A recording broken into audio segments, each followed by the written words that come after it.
अहम ख़बर अवां सां शेयर कंदासीं। कराची खां जिते सरजानी में कब्ज़ा माफ़िया जी फायरिंग में माजियल मुख्तियार कार वारे मामले जो चीफ सेक्रेटरी नोटिस वरितो आहे। अवां खे ॿुधाईंदासीं त chief secretary Mohammad Sohail Rajput, commissioner Karachi, additional IG ऐं ॿियनि खां बि रिपोर्ट तलब कई वई आहे। अवां खे ॿुधाईंदासीं त वाक़े जो वॾे वज़ीर मुराद अली शाह बि नोटिस वरितो आहे। बिल्कुल नाज़रीन, ब्रेक न्यूज़ मां कंदासीं। कराची खां सरजानी में कब्ज़ा माफिया जी फायरिंग में मार्जिबल मुख्तियार कार वारे मामले जो वॾे वज़ीर मुराद अली शाह नोटिस वरितो आहे। वॾे वज़ीर सैयद मुराद अली शाह सरजानी टाउन में मुख्तियार कार जे क़त्ल वारे मामले जो नोटिस वरितो आहे।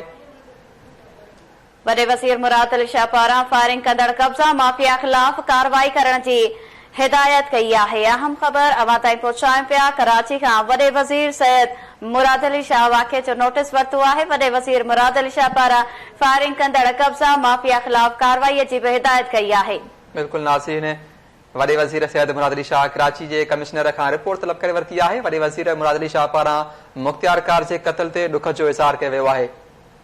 वॾे वज़ीर मुराद अली शाह पारां आईजी सिंध खे जवाबदार गिरफ़्तार करण जी हिदायत कई आहे।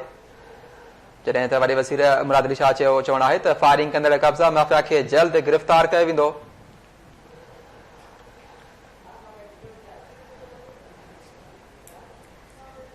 ब्रेकिंग न्यूज़ अवां सां शेयर कयूं पिया। कराची खां वॾे वज़ीर सैयद मुराद अली शाह सरजानी टाउन में मुख्तियार कार जे क़त्ल वारे मामले जो नोटिस वरितो आहे। इन जा वधीक तफ़सील मालूम कंदासीं। Chief reporter Waheed Rajput line ते मौजूद आहे। जी वहीद, छा तफ़सील आहिनि?